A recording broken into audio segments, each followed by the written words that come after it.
So after Tennessee's 56-24 win against UAB, the Vols are heading to Mississippi State on hopefully renewed energy as, of course, now renewed momentum after that big win. And also, the SEC has revealed the 3 permanent opponents for each team, and we also got some rankings to talk about. So you do not want to miss this episode. Hello, welcome back to the All Sports Pass. My name's Eli. We got Max here, and welcome back to another video. We got a lot to talk about, but before we get into it, you already know we got to start off the verse of the day. Today's verse comes from Ephesians 2:18, and it says, "For through him we both have access in one spirit to the Father." And before we get into this, leave a like, subscribe for more college football content. Without further ado, let's begin. So for Tennessee, of course, we mentioned the last time I covered it, it was against Georgia, and we all know how that game went. So Tennessee, of course, has a game against they play against UAB last week. They get a 56-24 win, and of course they stay at 15 in the rankings. But however, I do think that the Vols are now having a bit more of confidence heading into Mississippi State. And I will say this, that the Vols have also been like really good in this game, with the fact that like anyone know the last time we talked about Boo Carter? Like he led the team with 9 tackles. He had a sack, and then of course, and Joey Aguilar, of course, showing out like he always does, 218 yards, going 15 to 22, 3 touchdowns, 1 interception. And there's also Peyton Lewis, led the team with 81 rushing yards, 11 carries with a touchdown. And then Chris Brazzell, 62 yards on 5 receptions, 1 touchdown. So, no, here, let me just back up a little bit. Sorry, guys. So Tennessee, of course, it was as expected. They were going to win this game. But, however, do you think that UAB, playing them ahead of Mississippi State before you get to SEC competition, to more of it, do you think that Tennessee can use this momentum to basically get the win this week? I believe so. Just because Mississippi State, especially being Gad Nealand, guy think No, can. it's at Mississippi State. Oh yeah, Mississippi State. Oh. Yeah, sorry, sorry. You were thinking of last year. Oh yeah. Yeah.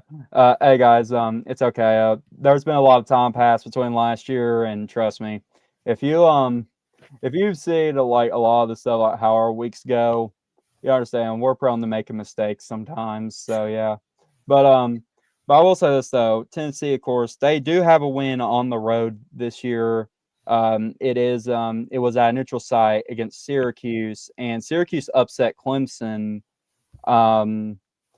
this past week. But what do you think about, of course, for Tennessee? Do you think that that they can succeed on the road? I think they can. The thing about it is because personally, Neyland's one of the toughest places to play, and they're going on the road to Mississippi State for the first time in a long time, and I personally think that with Mississippi State, now they do have that upset win. I do give them that against Arizona State. They also have, of course, they're 4-0, but the teams they played aren't really, of course, they played an FCS team, and I played a Group of 5 team. It was Northern Illinois. So what do we think about, when we see some of these teams basically I personally think that Mississippi State, of course, barely getting by Arizona State and pulling the upset. What I think is that I just think that, of course, Arizona State just isn't really all that impressive, right now, really. That's just me. And I do think that of course, and the other one is of course the FCS win against Alcorn State. And Mississippi State, of course, and of course Mississippi State, like we mentioned, that Arizona upset back in Arizona was ranked 12. We also have to realize that Arizona State's second year in the Big 12, and the fact that they lost 20-24 to Mississippi State, and you also have Northern Arizona FCS only a 38-19 win against them, and they also did win against Texas State 34-15, and then they barely get by Baylor 27-24. So I really think that it was an impressive win by Mississippi State. Don't get me wrong on that. But can Mississippi State defend their home turf against like this high-powered Vols team who basically has been playing amazing this season? Like their defense, like I do think the Vols defense does need a little bit of work though, because in my opinion they allowed more points than they should have against UAB. But the offense, however, has been amazing, and that's exactly what I think is going to be an advantage to the Vols this Saturday. And for Tennessee, though, they are still ranked 15, which also I think is a fair ranking, honestly, because they are playing They did play UAB, so that's just it for me. But I do think, of course, with the fact that Mississippi State is like in this team, I just think they just got some more to really prove me wrong on, Mm-hmm. because I don't think that, like, of course, with the 4-point upset win over Arizona State, and then you take a look, Arizona State really hasn't played really a lot of people, and this loss like really early in the season. I'm sorry, this win for Mississippi State was early in the season, and I really do not know. Like, it's still a bit too early to tell, in my opinion. But however, Tennessee is predicted to win this game by sorry. The predictor on ESPN is showing Tennessee with a 73.7% chance to win. And then and of course we take a look at some of their season leaders here. Tennessee's got the upper hand at QB in passing yards. As Joey Aguilar, 78 of 117 for 1,124 passing yards, 12 touchdowns, 3 interceptions. Mississippi State, Ben Shappen, 67 out of 100, 7 touchdowns, 2 interceptions. And Star Thomas, of course, with 1 yard better than the Mississippi State running back, Fluff Bothwell. He leads the team with Star Thomas leads the Tennessee team with 42 carries on 4 touchdowns. Fluff Bothwell leads the Mississippi State team with 47 carries and 4 touchdowns. And then, of course, I'm going to be honest, the receiving yards, no shocker. Chris Brazzell, 426 yards, 25 receptions, 6 touchdowns. Of course, we've seen time and time again, like, Brazzell's becoming one of Aguilar's favorite targets. And and I don't blame him. Like, he's been able to get down the field, and he's been able to haul in the catches when they need them, and that's really it. So, yeah. And of course, the tackles. Keep in mind, this is like week 5, and guess how many tackles Arion Carter has right now? 32 through 5 weeks in the season. Man, this guy. Man, I'll tell you what. This guy, honestly, NFL scouts take notice of this guy. Yeah. And then of course they're Mississippi State, the Isaac Smith leads the team with 24 tackles. And I'll personally think that with Mississippi State, I'm sorry, with Tennessee, it's like I mentioned, I just feel like, they gotta adjust like on the road. They got to like play their best, and they also got to really figure out their defense, because I really think that with last week, they allowed more points than they should have, in my opinion. And I will say this though, that Tennessee, I think, is going to be a tough team to beat here, but I just got the Vols winning. I think they just got the upper hand on QB, and I think they, of course, they also got the upper hand like on the offense really in general. So that's just really all I got to say on that. Yeah. So of course, another thing about that is, we take a look at Mississippi State's last 5. They beat Southern Miss 34-17, beat Arizona State 24-20, which was the upset win. And then they beat Alcorn State 63-0. They beat Northern Illinois 38-10. So I feel like, of course, really the only challenge that Mississippi State had was against Arizona State. And they barely beat them by 4 points. So, and we also say, look, Arizona State's now unranked, and it's still a bit early in the season, so we can still, kind of see what they're doing, but I just don't know. But I just think the Vols should be able to go into Mississippi State Stadium and come out with a win here. That's just what I think. Yeah. All right. Anything you want to add? All right. Well, then, next one we're going to talk about is the SEC permanent opponents, which we're going to give you a brief rundown on the rules here. We hold on. Oh, never mind. I don't have the document on me. For some reason it hold on. Let me convert it real quick. So yeah. So sorry guys. I completely forgot to convert this. I'm so sorry. Let me just do this real quick. But basically, what this is happening now is that they're saying, like, for the SEC, they're expanding to a 9-game conference schedule, and they're protecting 3 opponents, and like for the rivalries and stuff. And yeah. So let me just do this real quick here. With the thing about it is there are so many rivalries here that I'm so glad are protected here. But let me just get this down here, and bada bing, bada boom. There we go.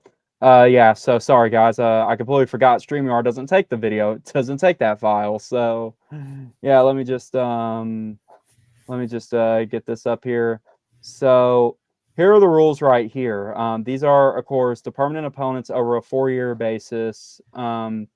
We have a 9-game SEC slate, 3 annual rivals, 6 rotating opponents. And, of course, we take a look at the matchups here. Every SEC team plays every SEC team at least once every 2 years, home and away in 4 years. And, of course, we have some examples of the rivalries protected: Iron Bowl, Red River, Egg Bowl, Deep South's oldest rivalry, and more. And, the most balanced ever, no divisions, and there's fair rotation across the league, and college football playoff ready. And, of course, I agree with this statement right here: stronger schedules boost college football playoff consideration. And that's, really what I think Tennessee's really had to do. I'm sorry, not Tennessee, the SEC really should have done in the first place, really. Because if you notice, like, it's mostly just the same teams they're playing, like, year after year after year. So yeah. All right, and now I'm gonna add the other image to stage here. Hold on, let me just remove that from the studio real quick. Add the protected rivalries here, and personally, there are some of these that are protected that I personally do not get. That's just me. Like, of course, there are some surprises here. Some of these do not surprise me whatsoever. Like, of course, take a look at Tennessee here, protected Alabama, of course, third Saturday. It's got a big meaning. And then also, sorry guys, if you heard, I don't know what that was, if y'all heard video there. In Kentucky, then Vanderbilt, that doesn't surprise me whatsoever. Like, I knew it's going to be that, or it was going to be Tennessee, Florida, Vandy. Like, I just knew that. I just knew that one there. But one that shocks me though, Auburn for Alabama's protected. We got Auburn, Tennessee, and the one that shocked me, Mississippi State. Like, don't get me wrong, it was a big rivalry back in the day, but really this rivalry's been a bit lopsided, really, like in Alabama's favor. Let me just pull it up here. Da-da-da.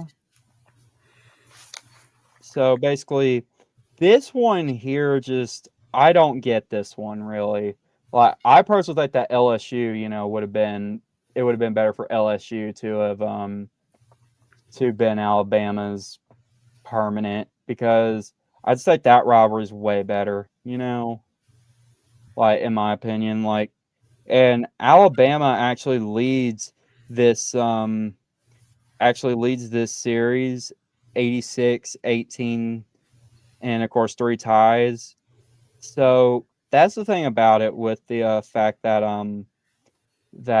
about this rivalry. I just don't agree with that one whatsoever. And of course LSU, I really think that would have been a way better rivalry for that group right there. And another one you have, of course, you have Arkansas protected against Missouri, Texas, LSU, Auburn, Alabama, Georgia, Vandy. Like, of course, I expected the first two, but Vandy, I just feel like is a bit random, then Florida, you got Georgia, of course, the Florida Georgia line rivalry. They have South Carolina, basically, which I'm kind of confused about that one. And then Kentucky, and then Georgia, of course, basically same opponents, except with the exception, like, with Auburn, basically. And then Kentucky is protected. You got Florida, Tennessee, South Carolina, LSU, Arkansas, Ole Miss, and Texas A&M. Sorry, am I echoing? Yeah. Hold on, let me move my mic back real quick. There we go. Are we good? Yep. There we go. Sorry, guys. I had the mic there. Yeah, so I can also see like that one, but I really personally do not think that Alabama, Mississippi State should have been protected, in my opinion. I personally think it should have been Alabama, like I think Alabama's protected should have been Auburn, Tennessee, and LSU. That's just what I think, Yeah. And then and of course with Mississippi State they got Ole Miss, of course, Egg Bowl, then Vanderbilt, then Alabama, Missouri, like we just mentioned, Arkansas, Texas A&M, Oklahoma. Oklahoma's is Missouri, Ole Miss, and Texas, of course, Red River. And Ole Miss against Mississippi State, that's the Egg Bowl. LSU and Oklahoma, South Carolina, Georgia, Kentucky, and Florida. And we already mentioned Tennessee. And Texas, like in my opinion, Texas probably has the best protected opponents, honestly. Like they have Texas A&M, Lone Star Showdown, Oklahoma, Red River Rivalry, and Arkansas. Then Texas A&M, LSU, Missouri, and Texas, and then Vanderbilt, Auburn, Tennessee, and Mississippi State. I personally didn't. I thought some of these like would not be too surprising, except really the only surprise I really have is mostly like Mississippi State and Alabama. So that's just what I was questioning about that, really. Yeah. So what are your thoughts on this? I mean, but back to what you said about LSU again, Bama not being every year. Like I think that's always a pretty good game in my opinion. So Yeah. Wait, you said it's already a pretty good game? yeah, LSU face Alabama. Yeah. But I just think this though that I just think that Mississippi State though I just don't think that I don't think that needs to be a year-long rivalry in my opinion. That's just what I think. Yeah. So yeah. All right, anything else you want to add before we move on to the rankings? Nah. All right. So now we want to talk about the rankings to end off the show. Of course, you have really nothing changing in the top three, with the exception of like of basically some. I'm sorry if I said top three, I meant to say something else. Sorry. We had some changes in the in the top 3, excuse me. So on this, you have Ohio State at 1, Miami at 2, and Penn State at 3.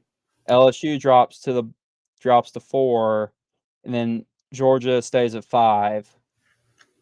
Oregon also gets a first place vote in 6th, and Oklahoma gets a first place vote in 7th. After that win over Auburn. Then of course you have FSU 8, Texas A&M 9, Texas 10,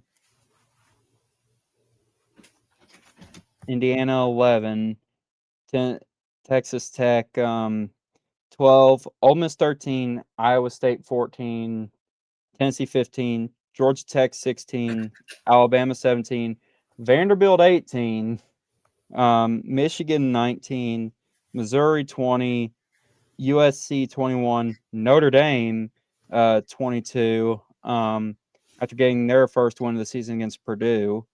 And then Illinois, I thought was going to be unranked because that loss to Indiana, like, That was bad. yeah, 63-10 loss to Indiana. I personally think that they should have been dropped out. Yeah. But they stay there, and then TCU gets the rankings, and BYU gets ranked, and dropped from the rankings were Utah and Auburn. So that's the that's really what we got there. I personally think the rankings are good this week, honestly. I mean, yeah. I mean, besides Auburn dropping, yeah. Yeah, that's what I think. I think Auburn should have replaced Illinois. That's what I think. Like, because the thing about it is, it really wasn't a bad loss to Oklahoma. Like, they only lost by a touchdown, so I really think I'm confused on the Illinois thing. But hey, I guess I personally think that Auburn should have stayed in, like, take Illinois' spot, but you just never know. And of course, there is also just a whole bunch of football left to be played. You just never know. Like, we could have some more upset teams come into the top 25. So, yeah. So that's all I got on these rankings. Anything you want to add? No. All right. Well, then that's going to end the video tonight, guys. If y'all like this video, leave a like, subscribe for more college football content. That being said, God bless and have a good night.